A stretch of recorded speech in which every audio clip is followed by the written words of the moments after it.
Hi friends, welcome to Sai Rudransh YouTube channel. ఈరోజు మీకు ఒక మంచి రెసిపీని చేసేద్దాం అనుకుంటున్నాను. అదేనండి, పచ్చిమిర్చితో చిక్కుడుకాయ కర్రీ ఎలా వండాలో తెలుసుకుందాం. ఫస్ట్ పచ్చిమిర్చిని ఆనియన్స్ని కట్ చేసి పెట్టుకోండి. తర్వాత చిక్కుడుకాయలు కూడా చుంచుకొని వాటిని వేడినీళ్ళలో వేసి ఉడకబెట్టి పక్కన పెట్టుకోండి.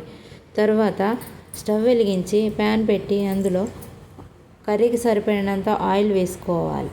ఆయిల్ హీట్ అయ్యాక అందులో కొంచెం జీలకర్రను వేసుకోవాలి. జీలకర్ర వేగాక అందులో కొంచెం కరివేపాకును కూడా వేసుకోవాలి.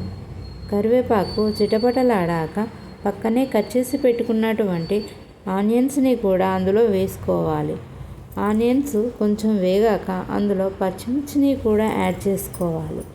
ఈ రెండు ఆనియన్స్ పచ్చిమిర్చి కూడా ఆయిల్లో గోలేటట్టుగా వేయించుకోవాలి. తర్వాత కొంచెం టేస్ట్కి సరిపడినంత సాల్ట్ను కూడా యాడ్ చేసుకోవాలి.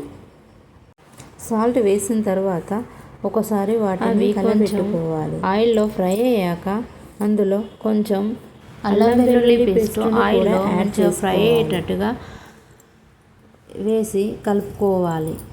తర్వాత అందులో కొంచెం టేస్ట్కి సరిపడినంత పసుపును కూడా యాడ్ చేసుకోవాలి.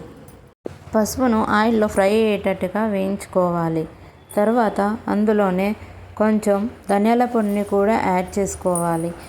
ఒకసారి కలుపుకున్న తర్వాత పక్కన ఉడికించి పెట్టుకున్నటువంటి చిక్కుడుకాయ వక్కల్ని కూడా అందులో వేసుకొని కలుపుకోవాలి. తర్వాత మూత పెట్టుకోవాలి.